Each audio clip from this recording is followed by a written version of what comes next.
All right, guys, thank you for joining me. If you're just tuning in, my name is Jerry Fetta. I am the owner and founder here of Wealth Dynamics.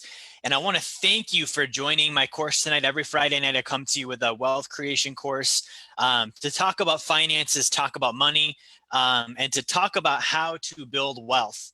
Okay. And what I want to is I want to show you guys a little bit about how I've been able to build some of my own personal wealth, just to give you some insight onto what I'm doing, and hopefully be able to drum up some good conversations, some questions, and give people some stability on what they can do with their finances. Right now, I'm 28 as of today, just turned 28, and oldest I've ever been. Right, and basically at the age of 28, I've been able to build my net worth up to over $1 million. Now, for those of us that aren't sure what that means, don't worry. Net worth means assets minus liabilities. Eric Hanna, thank you for the birthday wishes. Eric is my boy. Assets and minus liabilities is net worth. Okay, assets are things that I own. Liabilities are things that I owe to other people. Okay, so $1 million net worth sounds really cool, right? If it was 1980. But it still kind of is a milestone. When somebody hits $1 million net worth, they become an accredited investor, and really life kind of opens up for them financially. So I've been able to achieve that by the age of 28, actually before the age of 28. But I want to talk about it today because it's my birthday, and it's something that I think a lot of us aspire to do as a milestone, and many of us just aren't sure how to get there. Okay, so what I'm going to do here today is I want to share my screen, and I want to go through this. Okay, now as a preface, as I am going through this with you guys today, so you know a little bit about me, I don't come from a wealthy family. My parents were not rich, not even close to it. My family actually woke up, or not woke up, grew up kind of broke. We had homes foreclosed on, vehicles repoed. I've been homeless. And so it's a story that I want to share with you of anyone can do this. Okay, I didn't have the upper hand. There was no advantage. Like, there was no inheritances, nothing like that. So I'm 28. I built a net worth of over $1 million, and I did it through hard work. I did it with literally zero starting out, no loans, like none of that stuff. All of the reasons why someone would discredit another person for achieving this, I didn't have any of those. I wish I did. I would have got there faster, but the truth is that I didn't. Okay, and so really this focus should be on, like we talked about last time, learning on this course, listening to this course, watching this course today from the standpoint of I'm willing to learn. I'm willing to learn. Some of you guys are younger and you're going to be like, dude, that's awesome. This kid, got $1 million net worth at age 28. I can't wait to get there. Some of you are going to be critical of me. Some of you are going to be, in disbelief. Some of you are going to be older and a little bit butthurt that I beat you there. And you'll discredit what I say because of that. We all have to be willing to learn, willing to have the mindset that there's something to be learned. The way that happens is, like I talked about before, realizing that we don't know it all. Right? I have to actually realize I don't know it all. Think about it. If I knew it all, why would I have to learn anything? There would be no necessity, right? So if I start this thing off tonight with, I don't need to learn anything, this is just another Instagram guy, blah, blah, blah, blah, blah, like whatever, right? And then there's the mindset of I don't need to learn anything. And then there's the mindset of because I already know it all, and all this stuff he says every week is the same thing. And money's really just, earn income, save it, invest it. There's nothing for me to get here. You're not going to get anything. You're just not gonna, right? And so if you find yourself tonight as you're watching this course in that mindset, what I want you to do is I want you to take those things and ask yourself, this is how I learn, how can I apply this? How can I apply this in my life? How can I apply this in my life so that it's real, so that I actually could see how it's that way? And if you're watching this and some of the stuff I'm going to share with you is going to conflict with some of the fixed belief systems that are out there, the things that we're taught are the right things that we should do, right? I want you to really pick apart, what is it that I'm disbelieving? Specifically, get very specific on it, right? And then I want you to think about, well, how is it disbelievable and how is it believable? And just weigh those things out until you start to make sense of it. Okay. But what I'm going to share you is just what I've been doing. I've been doing with my own finances. Again, I'm 28. I grew up in Big Lake, Alaska, town of like 5,000 people. My high school had 62 kids in it in my graduating class. Didn't go to college. Didn't have rich parents, didn't have any sort of, stroke of luck that would make me prone to building wealth, other than the fact that I just wanted to, right? I did an interview this past week with Bradley, and he remarked, he's like, dude, you're weird. You're 28. You're the only person I know that just is interested in this stuff, right? When I was 17 years old, I learned that money wasn't backed by gold. That was upsetting to me. That would not upset the average 17-year-old. They would be like, where is the girls in the weed? Right? For me, I was thinking about, man, this is really catastrophic that money's not backed by gold. So it's always been this thing I've been interested in, but aside from my desire to learn about it and master it, there was no upper hand that I had, right? So I want to go through how I went about this and how I did this. Now, again, a net worth, just for those of us that don't know, net worth is what we're talking about. So a net worth is assets minus liabilities. Assets, again, are things that I own. Liabilities are things that I owe to other people, other entities and groups. There are a few things that I don't include in my assets. I don't include my vehicles. I don't include personal property. So if I have a watch or a laptop or a TV or whatever, that's technically I could go hawk it on Craigslist and make money off it. That's not an asset to me. I don't count that. I don't count primary residence value. And so when I'm thinking assets, I'm actually really thinking like things that actually would be investments. That's my definition of an asset. Okay, so my investments minus my liabilities, my assets, the things I own that are of real value that are going to grow and produce for me, right? Now, the other thing I want to dive into is the type of assets that I actually own. Okay, the type of assets that I actually own. I own small business equity. My companies, the value of my companies, the partnerships I'm in, the equity there. That's one of the assets that I own. Now, if you study the top 1% of wealth, that is the primary asset they own. There's a chart that actually shows breakdown of assets and net worth. That is the primary asset by about 60% weighted percentage towards that asset group. Meaning when we study the ultra wealthy people, most of their wealth came from small business equity. Not real estate, not stocks, not cash, small business equity. Okay, now that means that they were either owners in businesses or they were executives or they were partners or they were investors. Right? And I'm going to dive into a little bit of why that is. Small business equity as an asset. Again, equity means I own, right? So I own parts of a small business or an entire small business.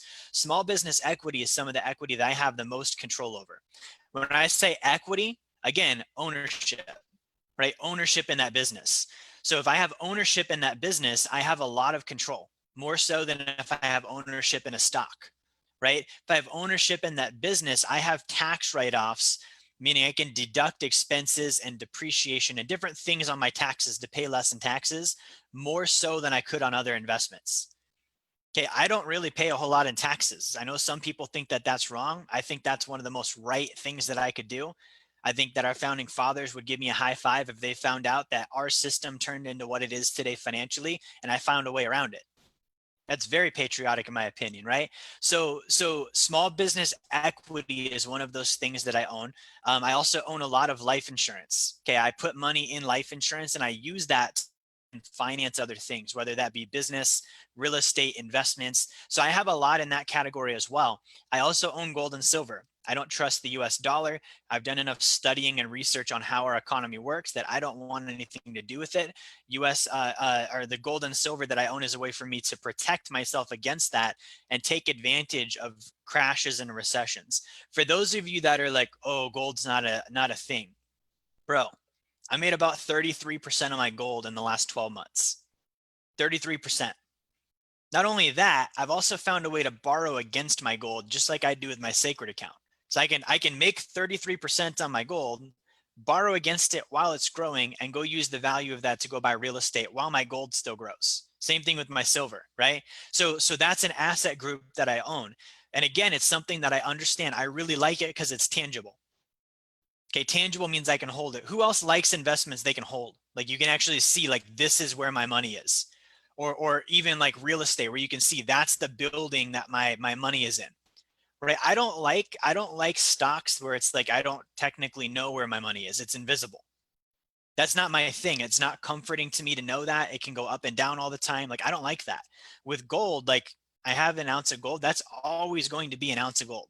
No matter what they do to the dollar, that ounce of gold will always be an ounce of gold. I also have real estate. Now, it's interesting. The real estate that I own, I don't own it traditionally, meaning I don't go and buy properties. Okay. My time is that I own and run. So it's not logical for me to make a little bit of money on real estate and have the risk of having to deal with tenants or court or fixing things or property management or repairs, because that pulls me away from my business, which is where I make my real money. Right? I have to prioritize that. So when I invest in real estate, it's in a way where I am not actually directly having to manage it. I'm a partner in a fund, I'm a lender, and I just get paid. I don't take, it doesn't take my time. It doesn't require me to do anything other than get paid. Okay. I like that. It's tangible still too. And then I also do private loans. Okay. I can do that on real estate. I can do that on oil and gas properties. But again, these are just me basically being the bank. Okay, one thing that I learned early on, and this is when I say early on, again, I'm 28 now. I probably observed this when I was 25 or 26. Think about banks. Think about a bank. When you go to a bank, when I go to a bank and I want to buy real estate from a bank, they don't want to buy the real estate with me. They'll loan me the money and say, hey, go buy the real estate with that, right? And they'll let me do that, and I just pay them interest, but they don't want anything to do with the deal. They're not interested in managing properties. They're interested in me paying them every month and them doing no work, right? I noticed that, and I was like, that's interesting, because they can scale that out at an exponential level, and it never turns into a problem, because they never have to worry about the backlog that goes with the pipes are leaking, or the toilet broke, or there's an issue with the tenants. One of them's a sex offender. One of them, is going to get evicted. Like, I don't have to deal with any of that stuff. Banks realize that. So I started copying banks when I invest, right? Another thing I realized too is the types of things banks will loan me money for, right? A bank will loan me money for real estate. A bank will loan me money on my stock, on my gold, right? A bank will loan me money on my life insurance. Banks won't loan me money to go buy their stock, right? I can't go in there and be like, hey, can I get a loan so I can go buy mutual funds? They're going to say no. I took notice of that, and I was like, why won't banks give people money for that? It's because banks don't consider that to be a safe loan. It's risky. So if a bank is looking at that as a risky thing, they're bigger than I am. Why would I be looking at it? Why should I have my money there? Okay. So those are types of assets that I own. And so I want to kind of go through my steps here. So my first step, as I started really focusing on this, and again, this was when I started getting into action. There was a phase for me where there was this disagreement with the way life is done. This was probably when I was 17, 18, 19 years old.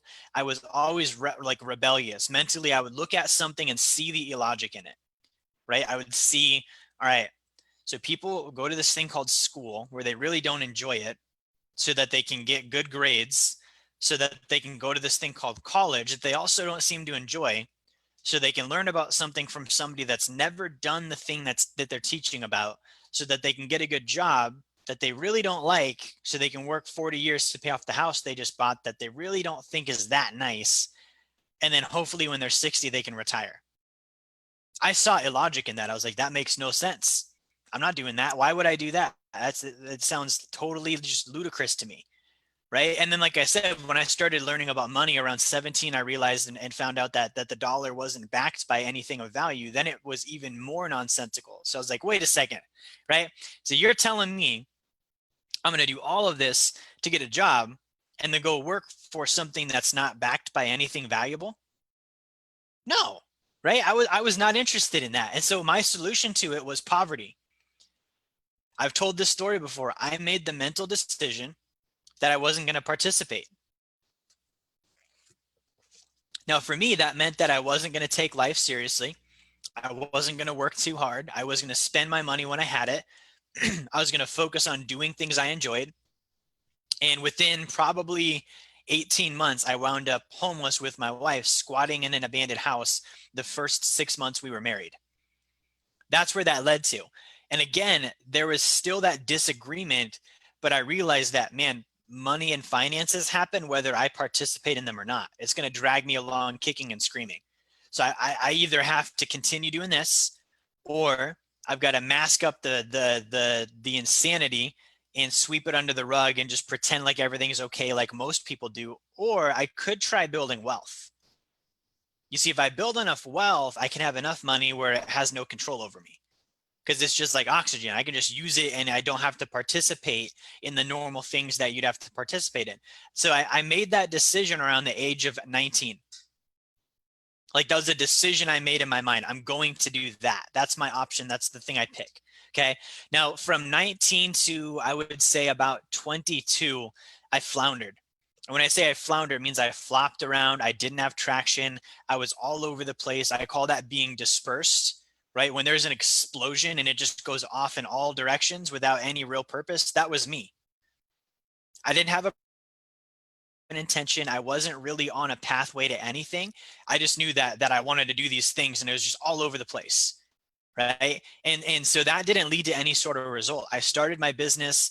I think the first year I made like $5,000. I was delivering pizza at nighttime. Most embarrassing thing ever, by the way. I was a financial advisor delivering pizza, right? And when I say financial advisor, I had the licenses you're supposed to have. They allowed me to be a financial advisor, knowing that I was just a pizza delivery guy. Insane when I look back at that. That's crazy. But I memorized the answers, passed the test, just like they told me I should. Now I'm qualified. Let me tell you how to handle your investments, sir. And the most embarrassing moment for me was when I was doing that, I actually delivered pizza to one of my clients one time, and they didn't know I was a pizza guy. And that was the strangest thing for me. And that was where I was like, man, I have to get this figured out, because that was not, I didn't enjoy that. That felt like a fraudulent, like I was faking it. Really, I'm a pizza guy, but I'm acting like a financial guy. And so I did that floundering of just having no traction, all over the place, for about 2 years, 3 years. And one of the big reasons why is I didn't just pick something. I listened to everybody. I read everything. I was the guy that if you gave me a book, I was going to read it, and I was going to listen to it on Audible, and then I was going to find all the other books in that category and listen to all those too, and pretend like all of them were right, and try and consider all of them as truthful, and then do nothing with the information, because really they're all conflicting. Okay, so when I finally got straightened out on that, there was a moment for me where I actually committed myself. When I say I committed myself, I mean I was doing the pizza job, and one day I just decided I'm done. I'm not going to the pizza job today. And I called them. At the time, I didn't even have the guts to say I was quitting, because I couldn't confront, like, man, I'm quitting the pizza job. So I lied about it. I was like, my car broke down. I'm not coming in anymore. Okay. Probably 20, 21, 22 years old, very young at this time. And I was like in denial that I'm getting rid of my only income source. I was doing it, but it was like so uncomfortable for me that I couldn't even tell them that that's what I was doing. I had to have an excuse that my car broke down, so I couldn't come into work anymore.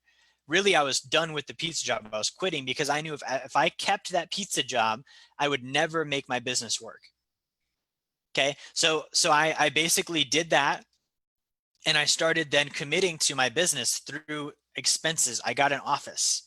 It was $250 a month, subleased space with a buddy of mine. Most terrifying $250 of my life.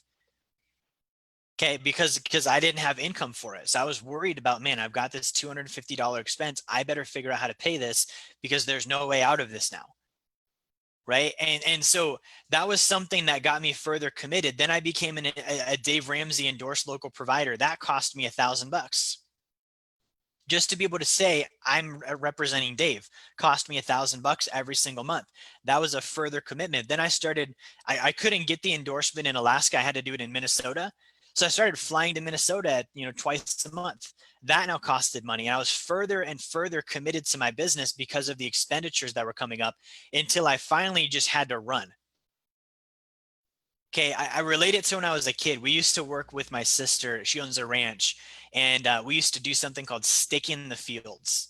Okay, they had 40 acres, and every spring you had to go through and pick out all the rocks and sticks. So you'd get a truck, you drive down the field. Me and my brothers did this. We drive all the way down the field slowly and picking all the sticks out of the dirt, throwing them in the back of the truck.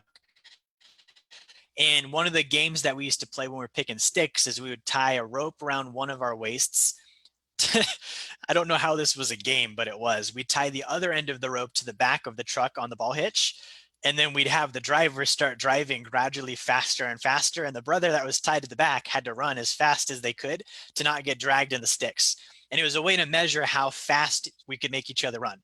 Okay, and I related to that with the business. I tied a rope around my waist, tied the other end to some expenses, and it made me run, and that worked. And that brought me to my first step. My first step in building wealth and getting my net worth up was to earn $250,000. Now, I know that sounds like a gradient jump. I want to just go behind the scenes on this. That was a goal that I had because I knew somebody that was earning that much in my industry. So I was like, if I could earn 250, that would be something that would really help me out, and that would be a really cool goal. And looks like we got questions here. We'll answer questions towards the end here, guys. So I knew that would be a really cool goal to have. And so basically I looked at this as if I can get to the 250 marker, that 250 is going to put me in a position where I'm able to be, in that person's position, and I can have the types of things that they have, and I can do the types of things that they do. Right now, what I wasn't considering was I wasn't earning 250. Okay, I was earning much less than that. I was earning like 30. Okay, and when I say 30, I mean like that was like the most money I'd ever earned in a year was $30,000. And that $30,000 basically was like a lot of money in my mind. I was like, man, I'm making 30,000. That seems like it's pretty good. I think I'm making a lot. And so because of that, I started to really doubt, could I earn that $250,000? No one in my family had ever earned more than about 50 in a year from what I knew. Okay, and so basically this 50,000 target was the first thing that I was fixated on. I was like, man, how am I going to get to 250 when I'm not even at 50? If I could earn 50, I would be rich. Okay, I actually remember thinking that. And so it was this thing of, if I earned 50, then I could prove to myself that I could earn more than 50, and then I could go on and I can try and earn the 250. And it was this big barrier that I had around $50,000, and I finally hit the 50, and then it was go from 50 to like 80. Okay, if I could go from 50 to like 80, then I was happy, right? And I went from 80, then later that year, and that was when I really started writing goals down. I went from 80 to about 100. I went from 100 to about 150, and finally got up to the 250K. So it did not happen all at once. It happened in gradients, meaning it was step by step by step by step. And I want to break that down so that people don't think that it's this one shot, you get there and it's easy and it's an instant thing. It's not. It was a lot of work. Okay, it was a lot of work. It was a lot of attention. It was a lot of mindset change that went into getting there. So hang on, let me knock these notifications out of the way here really quick. We have a chronic hand raiser. There we go. So basically that was the goal that I had to hit. I finally got to the 250, and the 250 was something that I finally hit it, and I was like, man, like that's a whole new playing field. Like, who's ever had a goal before where you hit it and it just opens up the possibilities? Okay, you're like, man, I had no idea that that was a thing that I could do. Right? So the 250 did this for me, and I did this by selling and investing in myself. So the process was I was selling. You have to sell to do this. It's not something where I can get there and be shy and be an introvert. I have to sell. And so I started selling, and then I started reinvesting back into myself. Hang on, this notification thing is going nuts. Hey guys, if you guys have questions on Zoom, make sure you save those towards the end. Lower all hands. Make sure you save those to the end of the segment here, just because it's popping up on our notifications here. I have to remove this one out. Okay, that should fix it. So if you guys have questions, save those to the end so we don't have notifications popping up and it interrupts the screen for everybody else watching here. But basically, what I'm getting at here is to get to that 250 level, you have to sell. This is the difference between being just an hourly wage worker and somebody that literally is focused on a target. Okay, to get to 250 and earned income, I have to push. I have to go. I have to have a different level of intensity. So I started, doing that. I reinvested all of that back into myself. And when I say that, I reinvested back into my own study and personal development and ability to learn and sell and grow my own ability and my own aptitude so that I could continue to do more of that. Now, my second step on this was to go from 250 to 500. Now, like I said, the 250 thing for me, that was a lot because no one had ever earned in my life more than like 50K. That was a lot of money. So to go to 250 was like out reality entirely for me.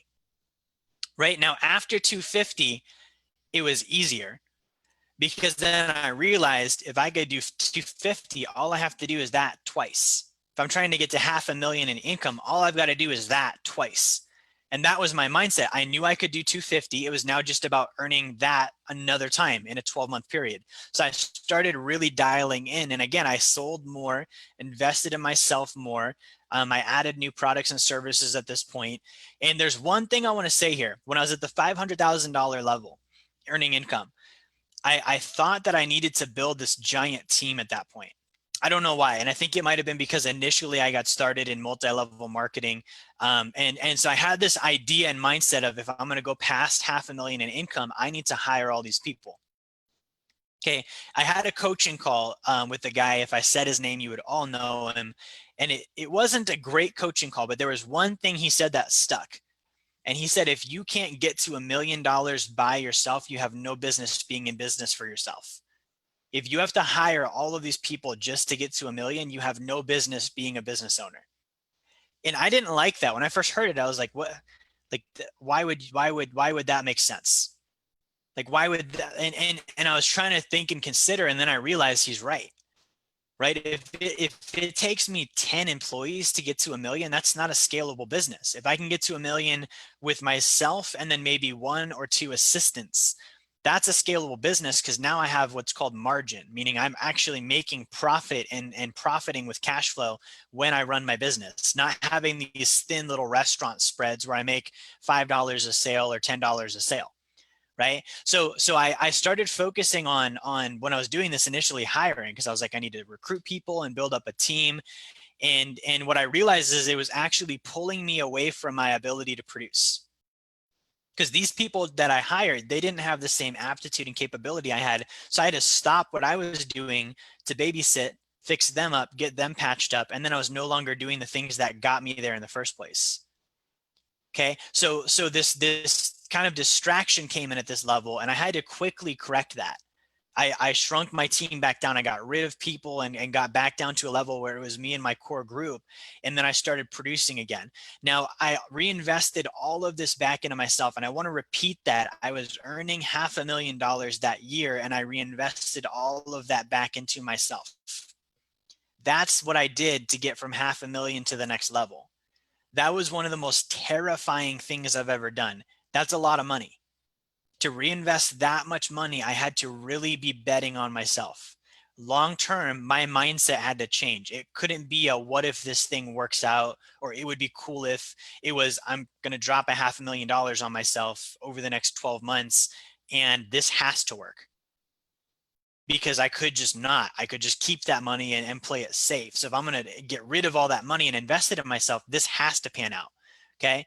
Now, once I got to $500,000, my next step was 750. Again, I liked working in those 250 increments. Went there, 750 the following. And again, I did this by selling, investing in myself, adding new products and services. And at this point, I was hitting around that $750 million mark. I did start hiring staff. Now, again, initially I hired too many too soon. When you start hiring, it's this really fun thing. Like, man, I'm hiring people. We've got a team. There's this culture. There's this atmosphere. But there's also the flip side of that, which is these people have to produce.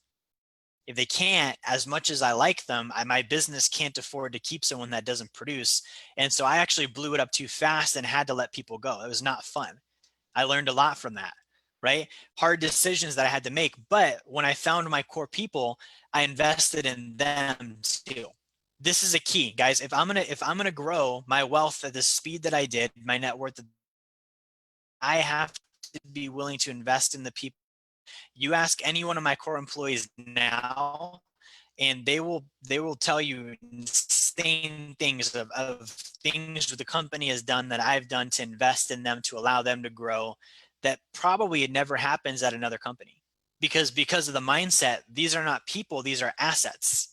These are assets, and I invest in assets, and if they're on my team, I'm treating them like an asset, and it's my job and responsibility to make sure that I'm improving their condition so that they can improve the company condition, and it all continues to flow back around, right? So I reinvested back into myself and my staff, and I began to acquire assets here. Now, I also diversified my product offering, meaning I added more services. I looked at my current customers buying XYZ. These are also things that they're buying over here that I currently don't offer. Let me add that, right? So now they can buy these other things with me too, and I'm able to increase my income on the same amount of people because I just offer them something they were going to buy elsewhere anyways. By the way, it does have to be a good, valuable service. It can't just be we offer, whatever, and it's a crappy deal, but we offered it. It needs to be something that actually is valuable. So I added more products and services at that level. Okay. And the key here again is that I was investing the money. I wasn't keeping a lot of it at this point. I was reinvesting it. I did start acquiring assets here as well, meaning outside of my business. And that's kind of the phase that I went in. Now, the fourth step here was earning $1 million. Okay, this was a big milestone for me, right? This was like one of the major targets. How do I earn $1 million? And so when I got to this level, I did this by, again, selling, investing in myself, adding more products and services, hiring staff. And at this point in time, I also added another business. Okay, and I want to really hit this. I waited to this point to add another business. I did not start 4 businesses at once. I did not say 7 income streams is better than 1. I need to go do 7 different things. I said I'm going to do one thing, and then once I get one thing to $1 million, I'm going to add a second thing. Okay, if I had to really like break down and criticize how I built this up, this is one of the strong points for me, the ability to just lock in on one thing and grind on it. Okay, I didn't do this and Forex trading and multi-level marketing and real estate on the side. Like, no, I did my business, only my business, and I said no to all the other things. And this level of one-track mindedness really got me far because I was able to scale and get really good at this thing. To build wealth, I have to have a funding source. I've got to have something that consistently produces income so that I actually have money to save and invest. Otherwise, what happens is I go into protection mode. If I don't have an income source or a funding source, I only have what I have. And then I act more cautious and conservative with it because I'm afraid to lose it because I know I don't have anything coming in to replenish it. Who's been there? Whether it was $1 million or whether it was the last 100 before my bank got overdrawn. If I didn't have income, I was a lot more cautious with my money. Okay. So I knew I had to have income out before I really started investing and pushing on other business ventures, other partnerships, and other things. Because if I had that income source go away, I would be done. Right. So this is really critical. And I really focus on this tonight because I see a lot of people doing too many things at once. Don't do 4 income streams that collectively make you 100 grand. Do one income stream. One income stream, go earn 250 or $500,000 with it, cap it out at the very highest in your industry, and then add another one. Because you still got room to go, right? It's not a buffet where you eat a little bit of everything and then throw the rest out. That's not how this works. Okay.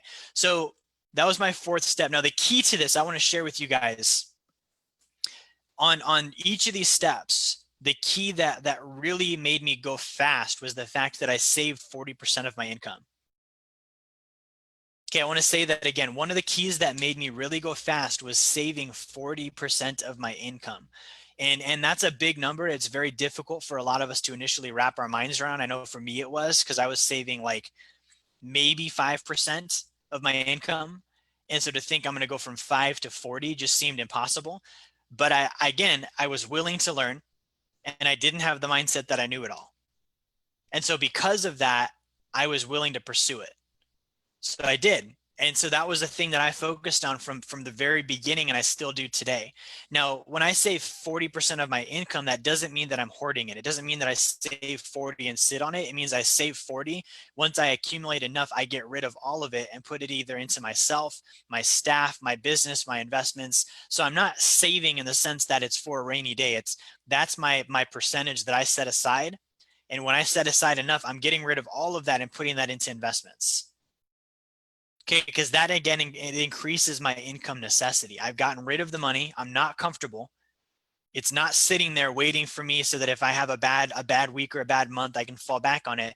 I have that desperation of, man, I have no money. Now, technically I do, I just put it into investments, but it creates this artificial urgency that I've got to go out and produce again. Right? So once I would accumulate enough, I would go get all of the money that I'd accumulated, save 40% of it, and I'd put that into investments and assets, my business, and then I would feel broke again. I would have to go reproduce, and that would make me go faster. This is the key. Like those of us that are looking for that special magic trick, that hack, that silver bullet, this is it. The 40% rule is the silver bullet. If you do the 40% rule, you have to earn more income. I can't save 40% of $5,000 a month. Minimum, it's got to be at least 10 for me to have enough left over to pay my bills with and cover my taxes. So it forces my income up. And then I take that chunk, that 50 or that 100,000 I've built up now, and I put that into something that reinforces what got my income up in the first place. And now I'm double, right? That gives us speed and momentum. A lot of times people are afraid to do this. They'll save 10% and they'll be like, man, I did 10%. That's cool. But then they don't do anything with it. And there's no urgency. It's a comfort level, right? Now, so that's the real key. The other keys here that I want to share with you. This is one I'm very passionate about. Avoid income taxes at all costs. This is something I've focused on from the very beginning. I remember my first paycheck, right? I was probably 10 years old working with my dad. He was a painter and he would pay me cash. So I would check, that was my check, and I would keep all of my check. Loved it.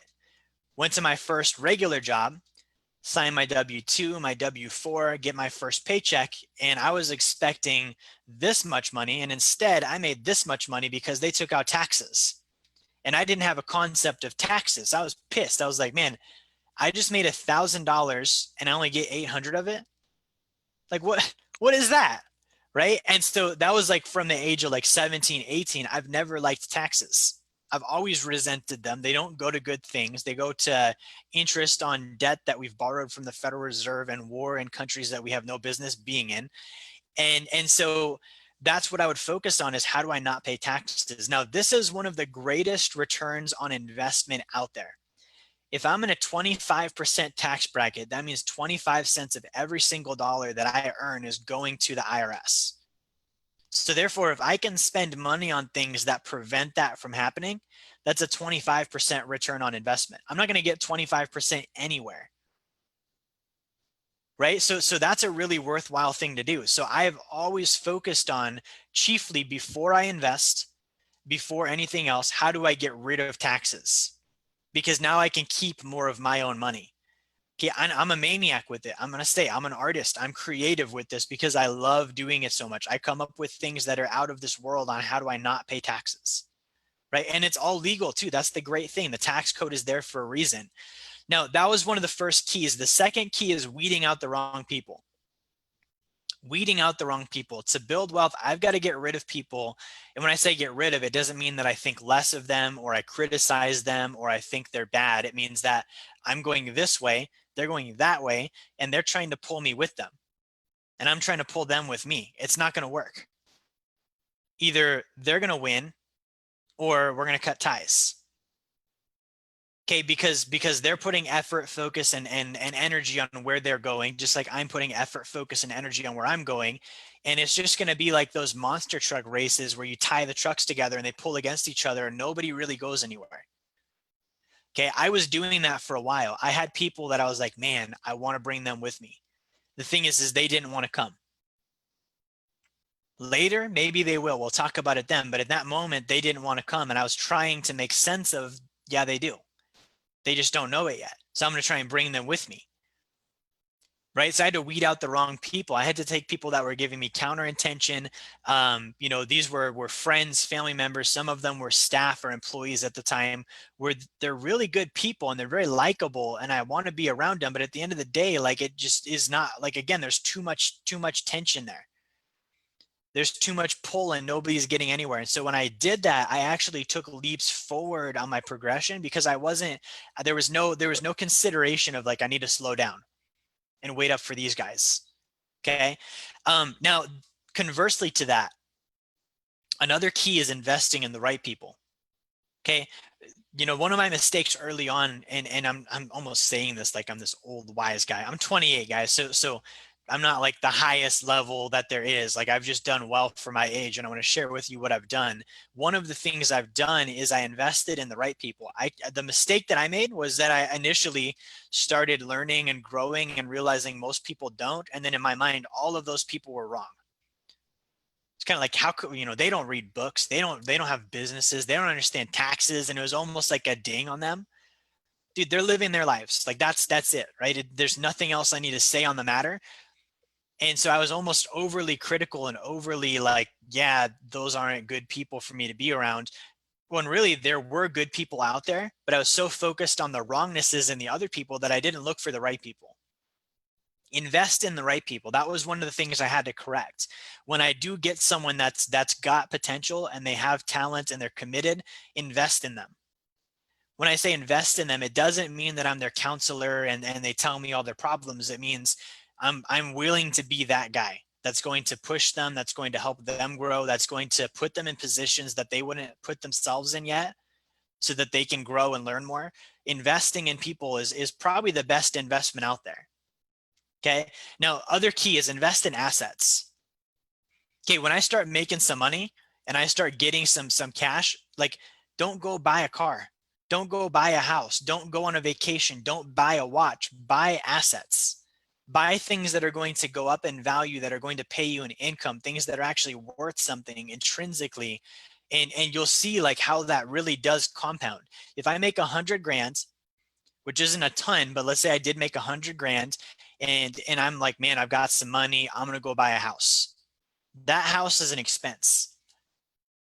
Okay. I'm now in a deficit. I have to go make the 100 grand next year. And also I have additional costs on top of that because of this house. Versus if I take the 100 grand and I go buy gold and silver and it goes up 30%, next year I make the 100 grand and I've got 30% on top of that as an additional growth. You see that? So that's so critical. So I really like thrive on investing in assets. I think that's so huge. And I want to encourage like anyone that's watching this, if you're making money, invest in assets. Okay. It's not going to look cool. Like, if you follow my Instagram, I'm not the check out my Lambo and my rented mansion guy. Right? Like, it's you look at it as like, this is an ordinary dude. Now, if you look at my assets, that's not ordinary. You look at my business, that's not ordinary. But that's not the appeal, like the flashy stuff that's out there. I have to get over that. You have to get over that in order to do this the right way. Okay. And then the next thing is increasing margins before scaling. Now, margins means when I sell a cup of coffee, how much do I make on the cup of coffee? Right? If I make slim margins, that means I might only make $1 or $2 in profit on the coffee. If I make big margins, that means I'm going to make maybe $5 or $10 on the cup. I focused on my margins first. How do I get big margins? And then I scale that. That way I'm dealing with less people and there's less backlog and overwhelm, right? And then the final other key here is no liabilities whatsoever. Again, this goes back to, where am I spending my money? I'm not racking up credit cards. I'm not buying, fancy vehicles and watches. Like, I don't own a watch. Why? Because it's something that I'm going to pay 10 grand for that's going to be worth 7 in the next 3 years. That's not a good way to put money towards something. Okay. I don't own a house. Why? Because I don't need to drop, 10% on a house that I could put into an asset instead, just to be able to say I own the place I pay rent to. Right. So those are different mindset keys. Now, what did it take to get there? I want to really go through this. Now, if you guys are on Instagram, I'm going to flip this over. What did it take to get there? I've talked to people before that know me, and they hear what I've done and what I'm doing, and they're like, man, like this doesn't sound fun. This doesn't sound sexy. This doesn't sound like the lifestyle I want. I want to go back to the point that I'm 28, right? I'm not 50. I'm not 60. I didn't work my life away. I'm 28. Most of my friends graduated college 4 or 5 years ago, right? I'm at that $1 million net worth level already, and I'm 28. I sacrificed this much time so I can have freedom forever. That doesn't suck. That's called paying the price now. Otherwise, you will pay the price for the rest of your life. If I didn't do this now, I would be living in financial mediocrity and slavery and uncertainty for the rest of my life. So what did it take me to get there? From the age of 18, right? No alcohol. I don't drink. Why don't I drink? Because that's not going to help me. How is a beer going to help me? How is drinking helping me? It's actually impairing me mentally. Nothing against you if you do. I understand it sometimes tastes good. I used to like Guinness, right? But I don't drink. I don't drink alcohol. That's something I gave up to so I could get to where I'm going. No drugs whatsoever. I don't smoke weed. I've never had a drug in my life. No prescriptions. That's something I gave up because it slows you down. No parties. Okay, guys, I've never once been to a party. No one's invited me because A, I wouldn't go. B, they know that I'm not that guy. I would never go to something like that. It's just there's no productiveness that's going to come from that I couldn't create on my own doing something better, right? No news. I can't tell you guys the last time I watched the news. In my adult life, I don't think I've ever sat down and watched a segment of the news on anything. Okay, no politics. I gave up politics. I don't focus on them. I don't pay attention to them. I'm not a left wing. I'm not a right wing. They're both manipulative liars. They're not going to help me with anything I'm doing. So I'm not going to help them with what they're doing either. There's nothing good for me in politics. It's not going to help me grow my wealth or help my clients at all, right? This is one that I hit like early on, and most people I think struggle because they overlook this one.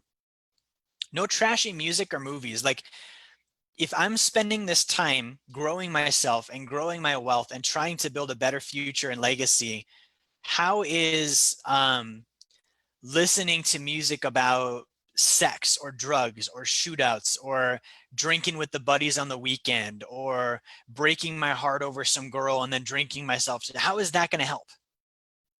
How is that in any way a mental asset? I know it sounds good and the beat's catchy, but I'm a words guy. Lyrics, if I hear the lyrics and I'm like, what the hell did that guy just say?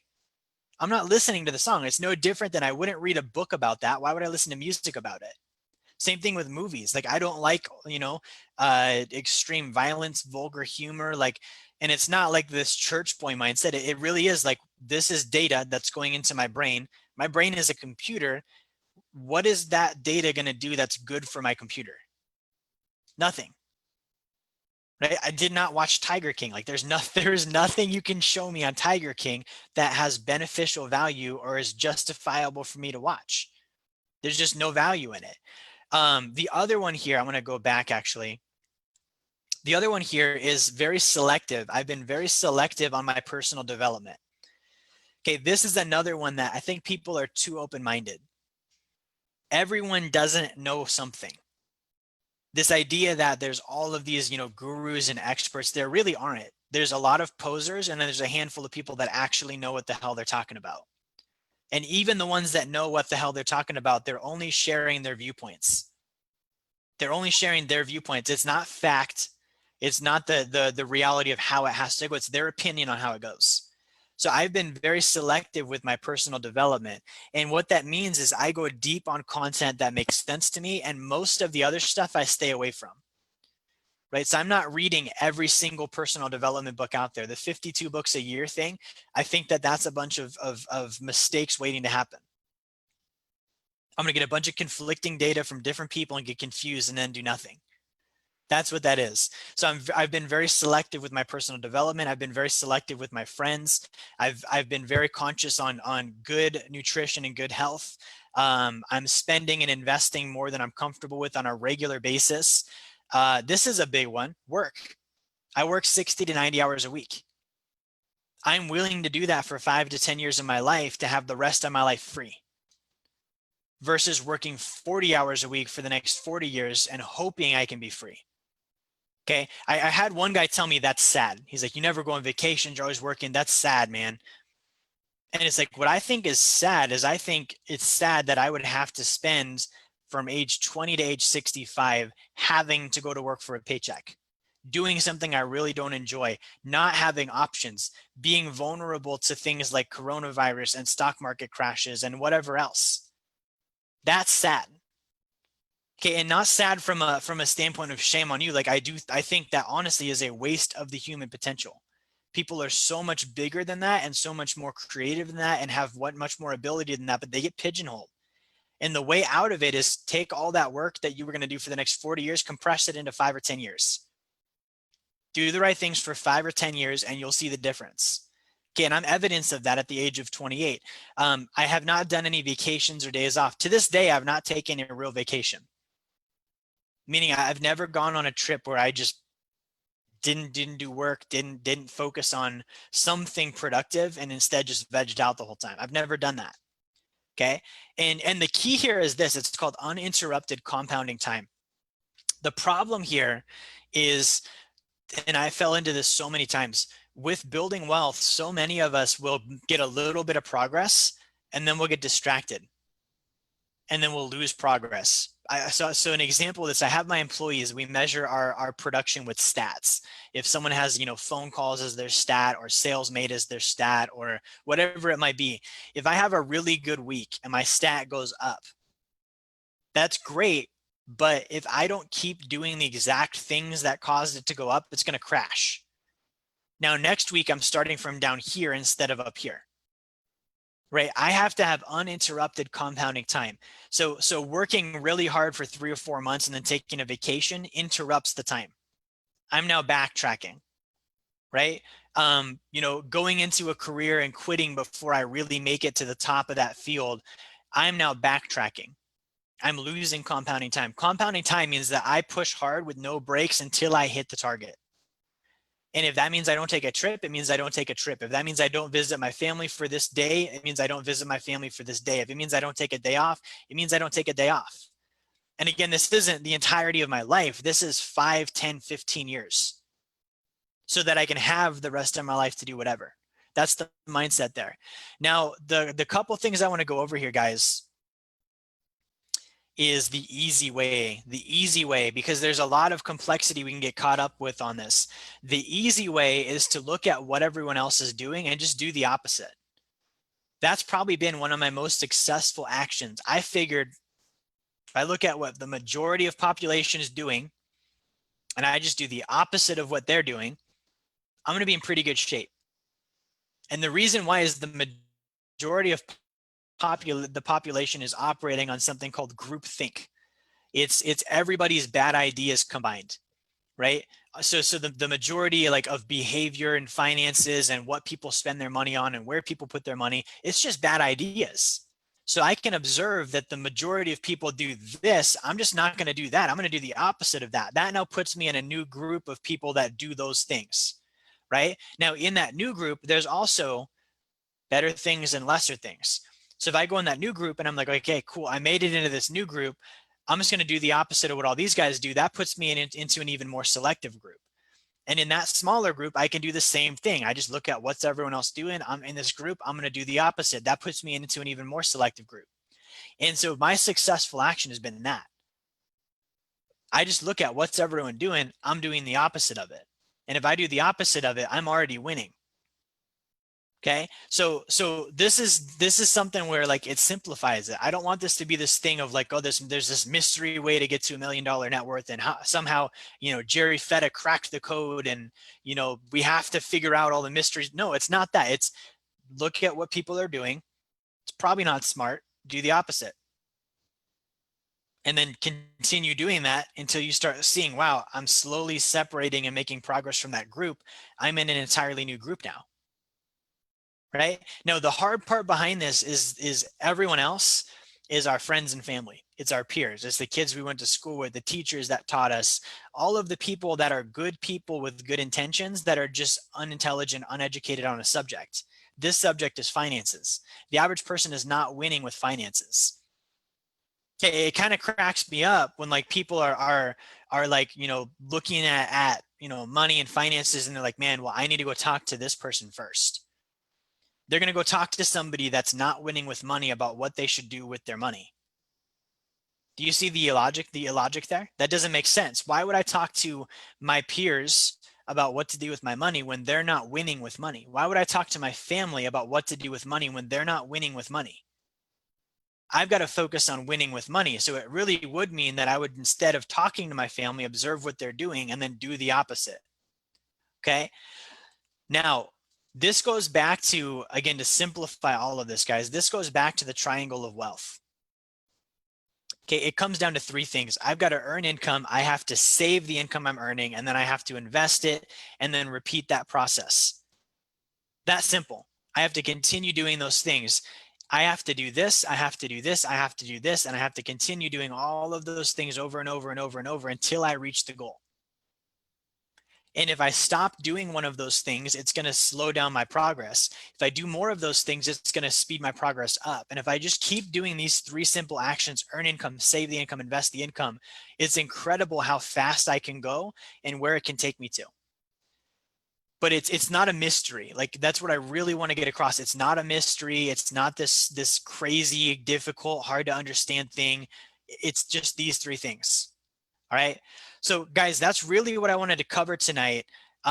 Real quick action plan, actually. If you're watching this tonight and you're like, what do I do? Like I said, follow the triangle of income, knowledge, value, exchange. Get knowledge, become valuable, get into an exchange with other people. Okay. Earn more income on a massive scale compared to what's happening now. Keep and save 40% of it, continue earning and saving that 40%, and then invest it back into yourself, your qualified team members, and your real assets, and then repeat that process. That's all it comes down to. So what I want to do is I want to open this up for questions here.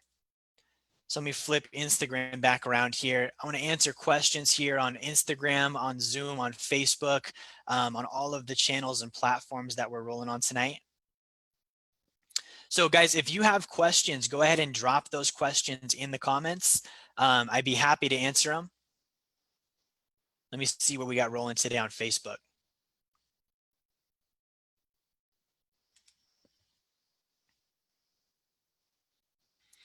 So Chad Jones, that's an awesome comment. So Chad says, I am old. Chad, you're not that old, dude. Chad's acted like he's old Yeller over there.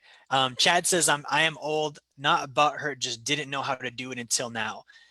That's, guys, that's anytime, and I want to validate Chad for actually like saying that. Anytime you feel like something is not happening, or you feel dumb for not being able to do something, or like you're not making progress, it's usually just being uninformed on how to do it, or there's words you don't understand in it. Because nothing is hard. Like, that's a stable truth that I have. Nothing is hard. Everything is simplified if you bring it down to its most basic level. It's not as hard as we make it out to be. So what Chad's saying is, you know, until now, he'd never seen it done and drawn out in a simple way. Tracy says, happy birthday. Thank you, Tracy. I appreciate that. Today is my birthday. Christopher says, good evening. Good evening. Awesome. Great to see all you guys here. Virgil Neal says, who do you leverage your gold with? So I'm able to do that through my own company. I have a brokerage that does gold and silver investing. So that's who I use as myself. Edgar says, your mic cut off a bit right after you said you don't own the real estate. Okay, so back to the real estate thing. So instead of owning real estate as like an individual property, and Christopher kind of answered this, I like to manage it. I like to be in a fund. I like to be in a position where I'm either, you know, a fund owner, or I'm a lender. Like I'm a mortgage where I get paid every month instead of having to deal with the property itself. See if there's any other questions.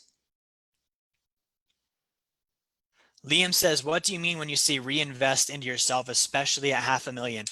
So Liam, most of this is going to be, again, reinvesting into myself in a way where, actually, let me catch your question in a second, Liam. Instagram's about to disappear. I want to hit questions here really quick. We got like a minute. We got a minute on Instagram. Okay, so there was one good question I really saw here that I wanted to hit before Instagram expires. Hood Barbie says, can you cash app me? No, thanks.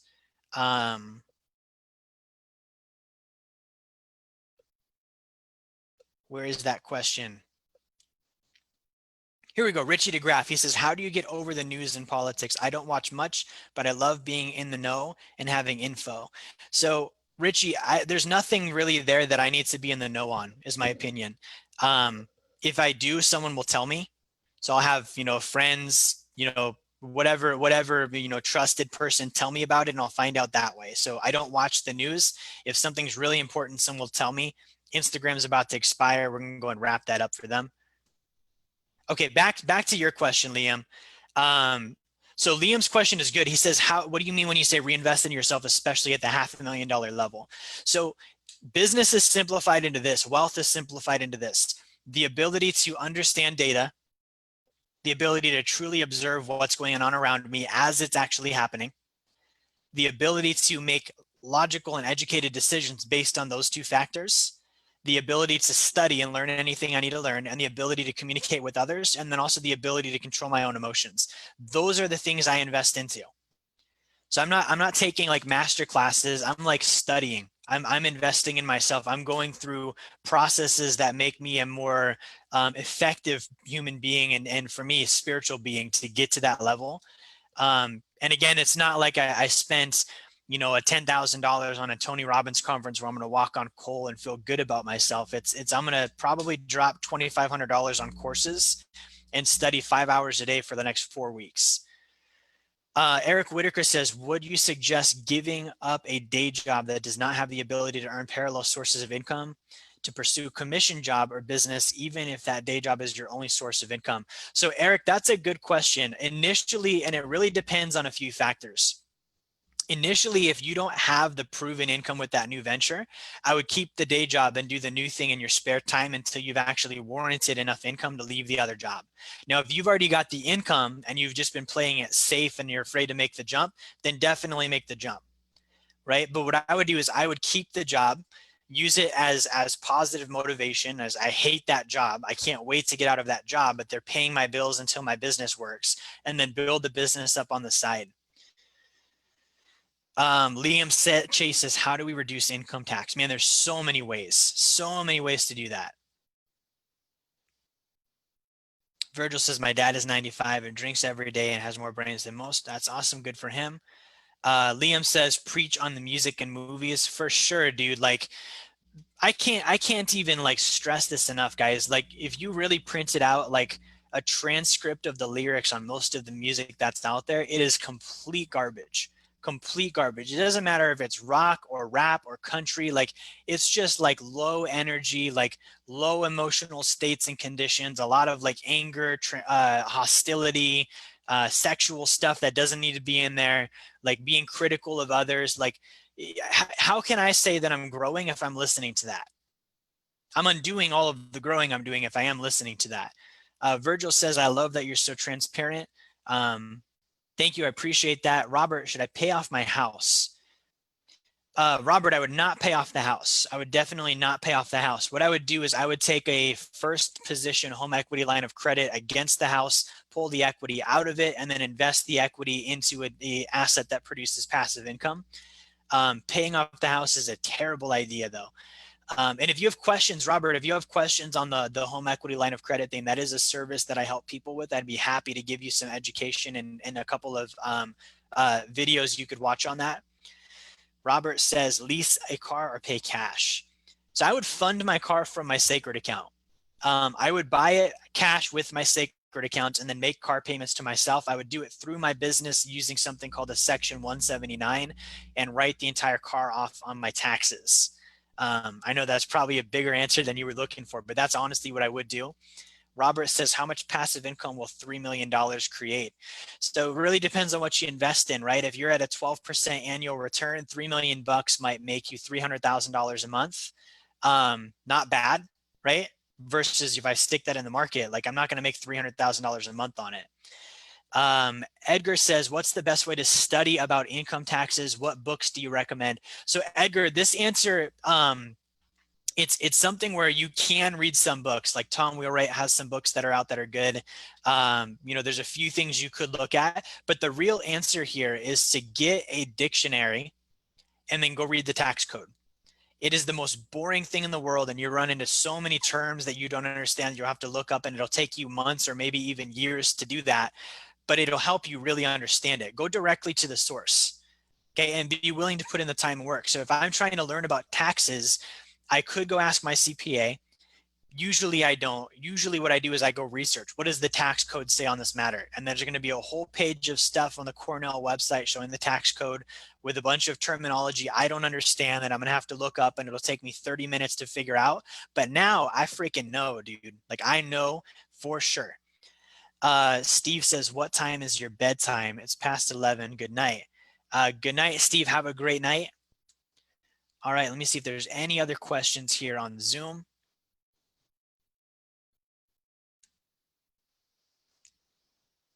All right, I don't see any questions here on Zoom. Let me see here if I'm missing any.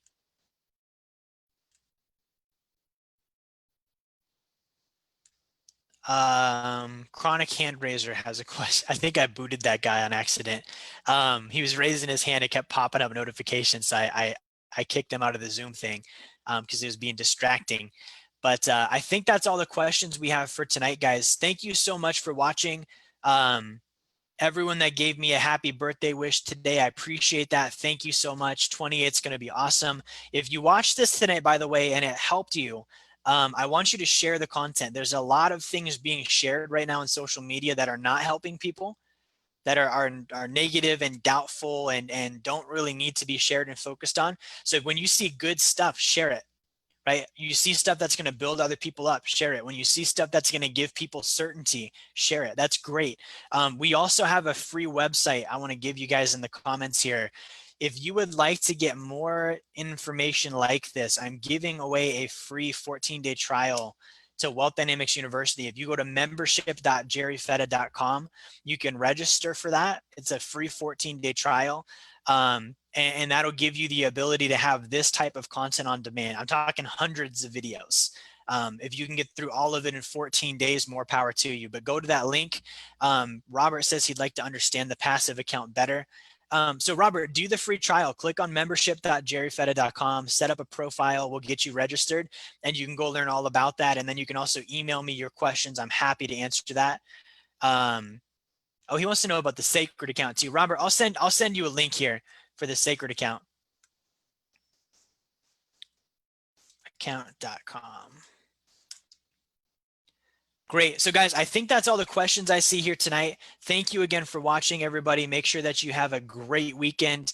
Like, share, subscribe. I'll talk to you all next time.